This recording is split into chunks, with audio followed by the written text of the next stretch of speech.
Hello મિત્રો, આજે હું તમારા માટે લઈને આવી છું 3 ટોપિક વ્યાકરણના ઉદાહરણ અને નિયમ સાથે, જેમાં સમાસ છે, સંધિના નિયમો છે અને જોડણીના નિયમો ઉદાહરણ સાથે છે. તો 9 થી 12ના જે આ 3 ટોપિક છે તે નિયમો સાથે છે. તે ખૂબ જ ઉપયોગી નિયમો છે.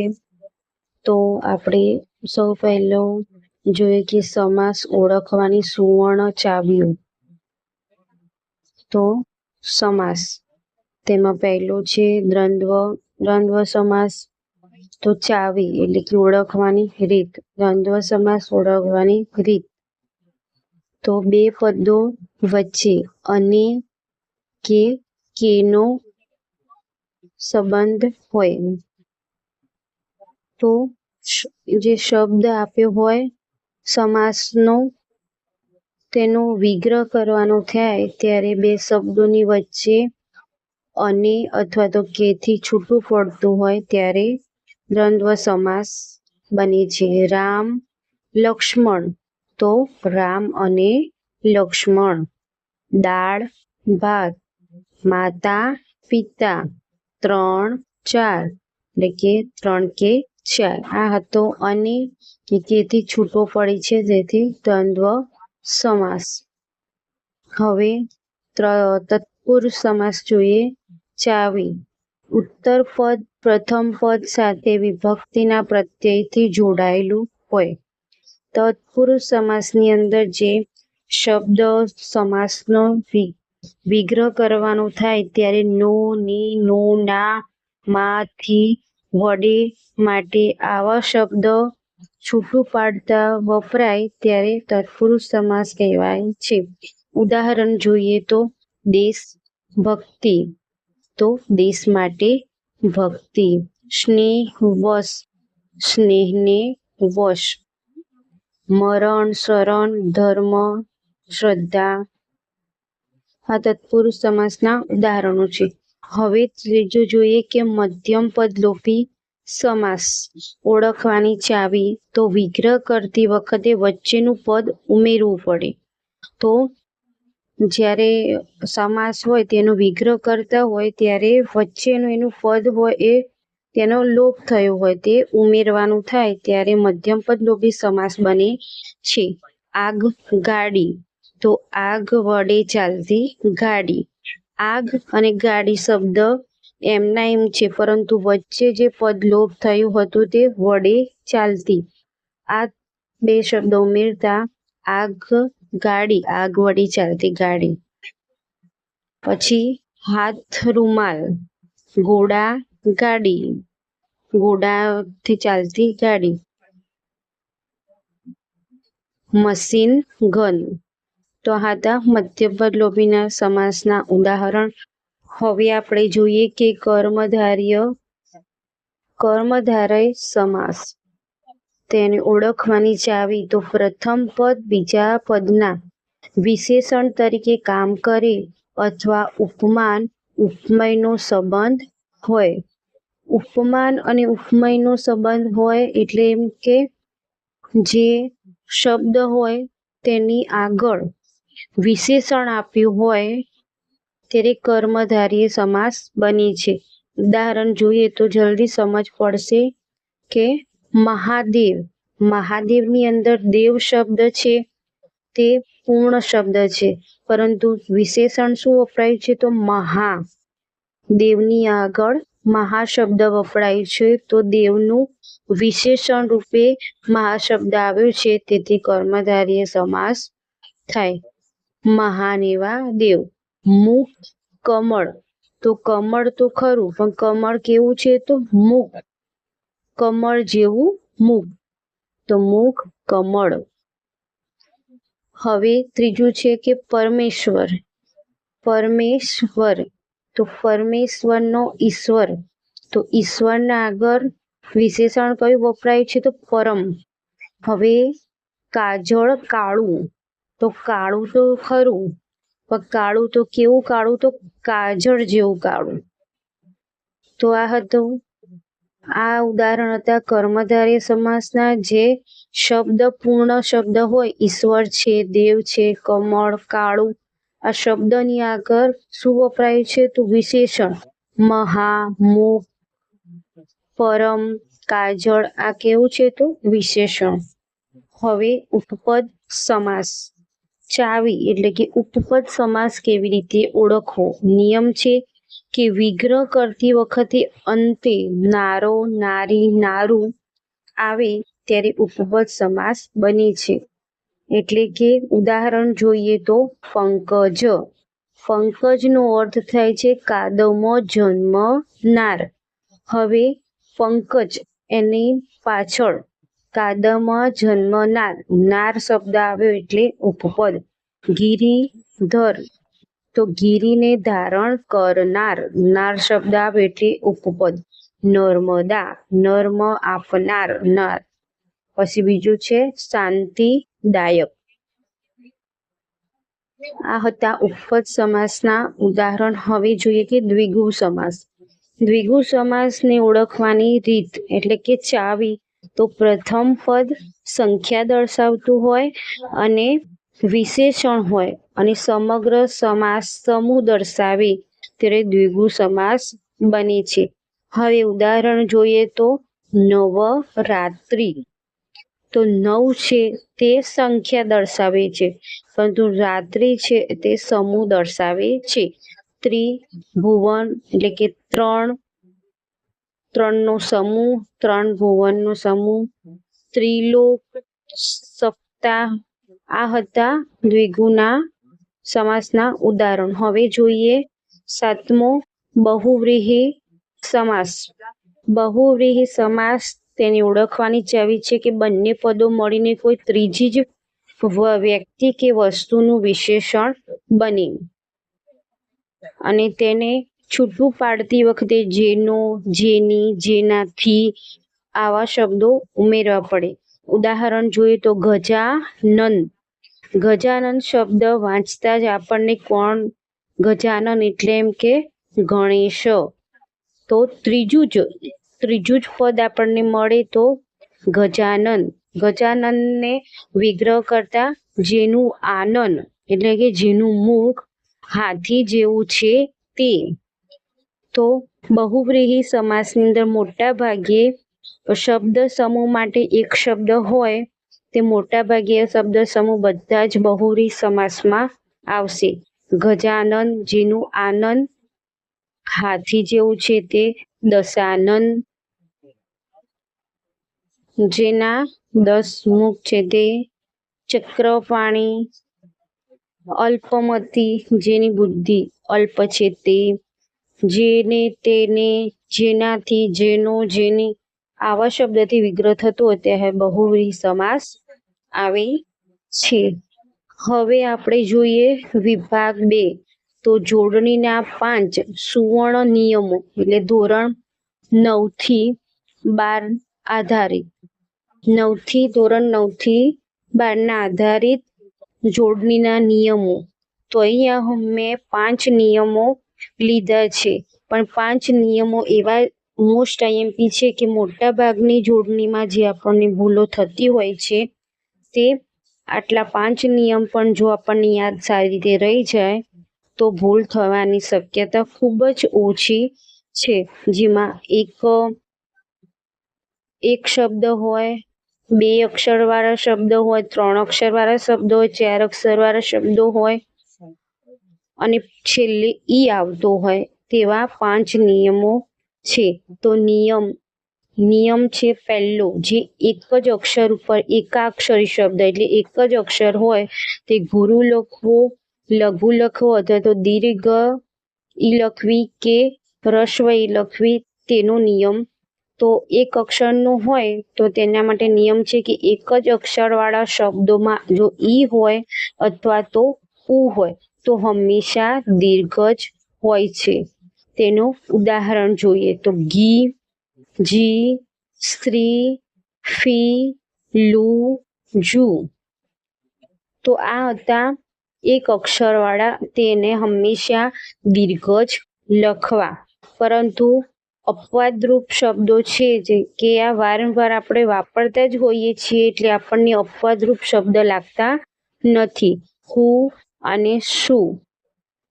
આ અનુસ્વારને લીધે હસ્વ આવે છે. હસ્વ એટલે એમ કે હસ્વ લખ્યું છે પરંતુ હસ્વ નહીં, હસ્વ જ લખાય પરંતુ આપણે બોલતા હોઈએ ત્યારે રસ્વ. અપવાદરૂપ શબ્દ છે હું અને શું, પરંતુ તેની ઉપર અનુસ્વાર આવે છે તેના કારણે દીર્ઘ નહીં પરંતુ રસ્વ બને છે. હવે બીજો બે અક્ષરના શબ્દ. બે અક્ષરના શબ્દ હોય તો તેના માટે નિયમ છે કે પહેલા અક્ષરમાં ઈ કે ઉ હોય તો તે દીર્ઘ થાય.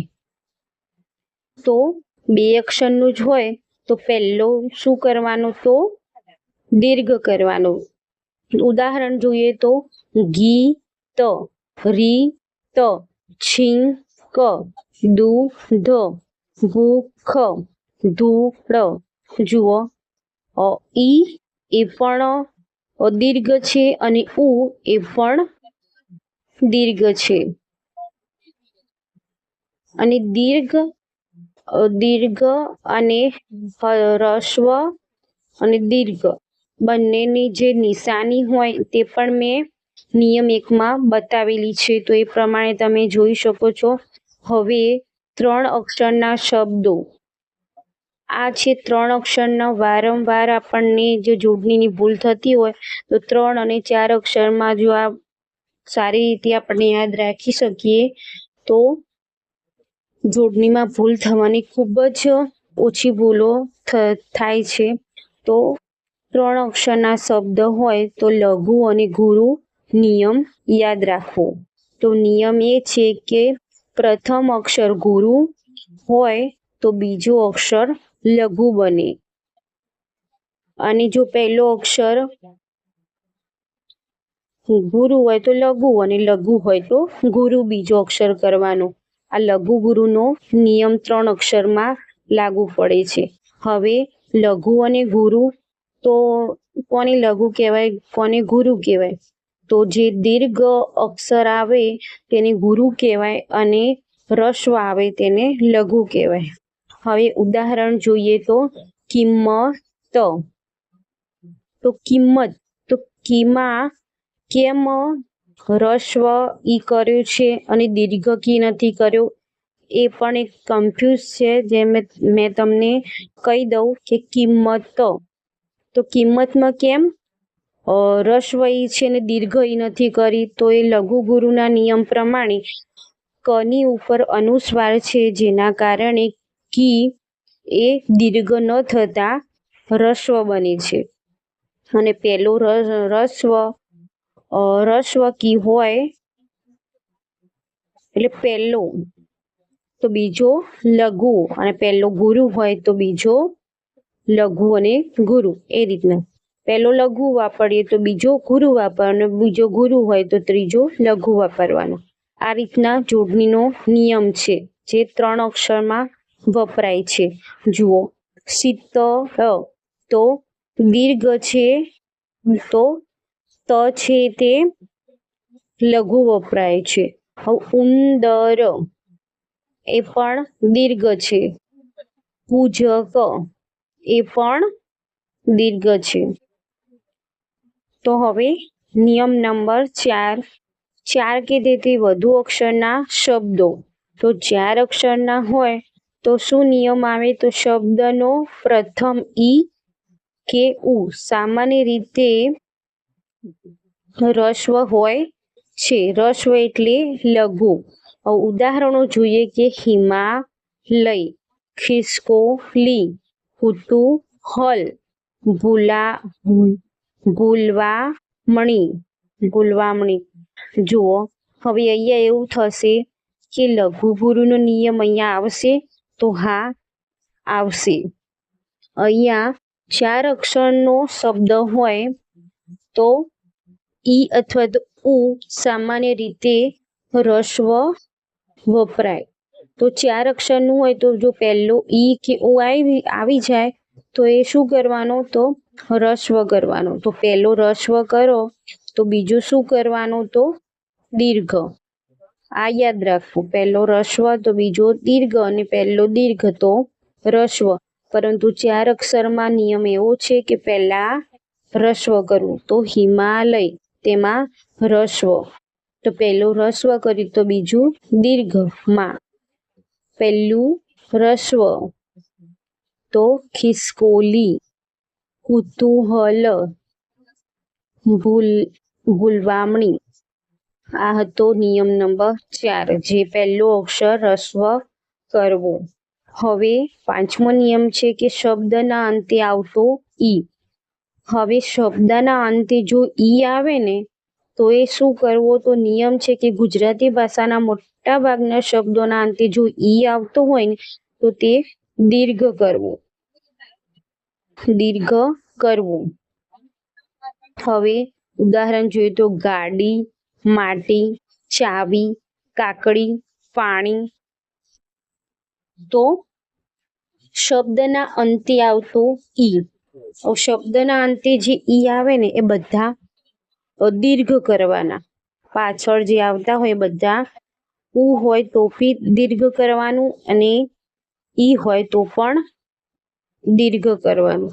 હવે 6થો નિયમ અહીંયા આપ્યો નથી, પરંતુ જો હું તમને શીખવાડું જોડણીનો નિયમ પ્રમાણે 6થો, તો જો કોઈ બી અંગ્રેજી શબ્દ હોય ને, ટિકિટ છે, પછી મ્યુનિસિપાલિટી છે, પછી યુનિવર્સિટી છે, તો આ બધામાં જે ઈ હોય અથવા તો ઉ હોય તો એને રસ્વ જ લખવું. નાની ઈ અથવા તો નાનું ઉ અથવા તો રસ્વ એટલે કે લઘુ જ લખવું. એમાં કોઈ નિયમ લાગુ પડતા નથી 3 અક્ષરના કે 4 અક્ષરના, પરંતુ તેમાં બધા રસ્વ જ કરવા. જો ઇંગ્લિશ શબ્દ હોય તો આ ટિકિટ શબ્દ છે, પછી મ્યુનિસિપાલિટી છે, પછી યુનિવર્સિટી છે, આમાં રસ્વ કરવા. ઇંગ્લિશ શબ્દ હોય તો. બીજા તો ગુજરાતીમાં આ 5 નિયમ લાગુ પાડીને આપણે જોડણી સુધારવી. હવે એક ત્રીજો વિભાગ એટલે કે 3જા નંબરનો એક ટોપિક છે કે સંધિના મુખ્ય નિયમો. હવે જો આ સ્વર સંધિ અને આ સ્વર, વ્યંજન અને વિસર્ગ, આ સંધિ આટલી જોઈ લઈશું એટલે સંધિ પણ ઓકે થઈ જશે. હવે પહેલો નિયમ એવો છે કે સજાતીય દીર્ઘ સ્વરનો નિયમ. તો સજાતીય એટલે એમ કે અ હોય, આ હોય, પછી ફરીથી અ કે આ આવે તો બંને ભેગા મળીને દીર્ઘ એટલે કે આ બને છે. તો આ નિયમ યાદ ન રહે, પરંતુ ઉદાહરણ જોઈએ તો સમજ જલ્દી પડશે. તો દેવાલય, તો દેવાલયમાં દેવ અને આલય, દેવ આલય બરાબર દેવાલય. તો દેવ તો એમાં અ છે અને આલય તો એમાં આ છે. તો અ અને આ ભેગો મળ્યો એટલે આ થઈ ગયું. હવે સત્ય, તો અ અને આગ્રહનો આ, તો અ અને આ મળ્યા એટલે સત્યા, એટલે આ થઈ જાય એમ. હવે નિયમ નંબર 2, એ બનાવવાનો નિયમ. એ કેવી રીતના બને? તો એ જોઈએ કે નિયમ અ કે આ પછી રસ્વ ઈ કે દીર્ઘ ઈ આવે તો બંનેનો મેળ થઈને એ બને છે. હવે જોઈએ તો નરેન્દ્ર, તો નરેન્દ્રની સંધિ છે કે નર પ્લસ ઇન્દ્ર. તો નરમાં રહેલો અ અને ઇન્દ્રમાં રહેલો ઈ, તો ન અને ઈ એટલે એ. હવે મહેશ્વર, તો મહેશ્વરમાં મહા પ્લસ ઈશ્વર એટલે મહાનો આ અને ઈશ્વરનો ઈ, એટલે આ અને ઈ ભેગા થાય એટલે એ બને. હવે ત્રીજો નિયમ છે કે ઓ બનવાનો નિયમ. આપણે આ બનવાનો જોયો, એ બનવાનો જોયો, અને હવે ઓ કેવી રીતના બને તેનો નિયમ જોઈએ કે અ કે આ પછી રસ્વ ઉ કે દીર્ઘ ઉ આવે તો બંનેનો મેળ થઈને ઓ બને. હવે જોઈએ કે સૂર્યોદય, તો સૂર્ય પ્લસ ઉદય, તો સૂર્યમાં રહેલો અ અને ઉદયમાં રહેલો ઉ, તો અ અને ઉ ભેગા થાય એટલે સૂર્યો ઓ બને. મહા ઉત્સવ, તે આ અને ઉ ભેગા થાય એટલે મહોત્સવ ઓ બને છે. હવે 4 નંબરમાં દીર્ઘ ઈ એટલે કે મોટી ઈ ગુરુ ઈનો નિયમ. રસ્વ ઈ કે દીર્ઘ ઈ પછી ફરીથી રસ્વ કે દીર્ઘ ઈ આવે તો બંને મળીને દીર્ઘ ઈ બને છે.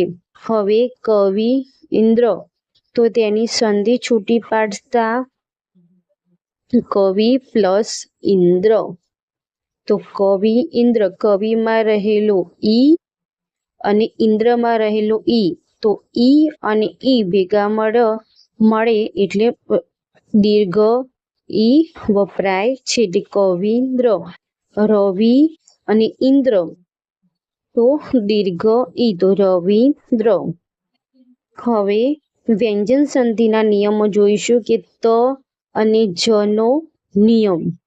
તો વ્યંજન સંધિમાં જો ત અને જનો નિયમ કેવી રીતના વાપરવો, તો ત વ્યંજન પછી જો જ આવે, ત પછી જ આવે તો તનો પણ જ થઈ જાય છે, બે અડધા જ ભેગા થાય છે. હવે તેનું ઉદાહરણ જોઈએ તો તનો જ, તો સજ્જન, સજ્જન, તો સજ્જનનો સત વત્તા જન, તો ખોડો ત કરવાનો છે, સત વત્તા જન, સજ્જન. તો તનો શું થઈ જાય, તો જ બની જાય. હવે નિયમ નંબર 2 છે કે ખોડો ત અને ચ નો નિયમ. ત દ પછી જો ચ આવે તો તેનો ચ થઈ જાય છે. ઉચ્ચારણ, તો તનો શું થઈ જાય, તો ચ, તો આ ઉત્તરે એનો તનો થઈ જાય ચ, એટલે ચારણનું ચારણ, પણ તનો શું થઈ ગયો, તો ચ, ઉચ્ચારણ. હવે છ નો નિયમ કે કોઈ પણ સ્વર પછી જો છ આવે તો છ ની પહેલા અડધો ચ ઉમેરાય. હવે જો છ આવતું હોય તો આપણને એક્ઝામની અંદર જો પરિચ્છેદ આપ્યું હોય તો છ ના આગળ શું આવે, તો ચ ઉમેરવું. તો છ પરી પ્લસ છેદ, તો પરી પછી અડધો ચ પછી છેદ. હવે વૃક્ષ પ્લસ છાયા, તો વૃક્ષ છાયા, તો છ ની આગળ અડધો ચ. હવે વિસર્ગ સંધિના નિયમો આ 2 છે, તો ની દીર્ઘ બનવાનો નિયમ, ની દીર્ઘ. હવે નિયમ છે કે ની વિસર્ગ પછી જો ર અક્ષર આવે તો રસ્વનું દીર્ઘની થઈ જાય છે અને વિસર્ગ લોપ પામે છે. તો ઉદાહરણ જોઈએ તો નીરસ, તો નીનો વિસર્ગ તો ર, તો નીરસ, તો નિહ પ્લસ રસ. પછી નિરોગી, તો નિહ પ્લસ રોગી. જો ની આવે તો દીર્ઘ બનાવવાનો નિયમ, ની વિસર્ગ પછી ર અક્ષર આવે. અને હવે બીજો નિયમ છે કે ઓ અને રનો નિયમ. જો નિયમ વિસર્ગ પછી અમુક સંજોગમાં વિસર્ગનો ઓ અથવા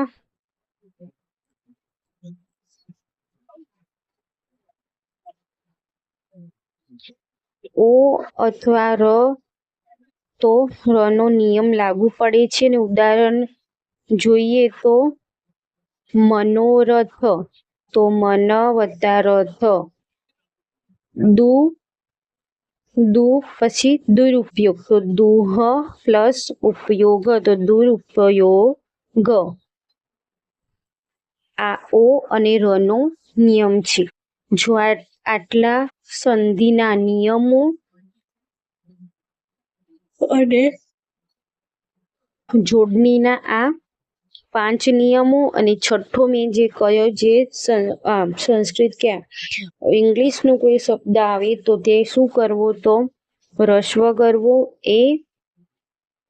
અને આ હતા આગળના આપણા સમાસ. તો આપણની જોડણીમાં ક્યાંય ભૂલ નહીં પડે અને સમાસ પણ એકદમ પાકા થઈ જાય છે. અને સંધિના પણ નિયમ આપણે શીખી લીધા છે. તો આ હતો આપણો આજનો ટોપિક. મારા વિડીયોને જો ગમ્યો હોય તો લાઈક, શેર અને સબસ્ક્રાઈબ કરજો.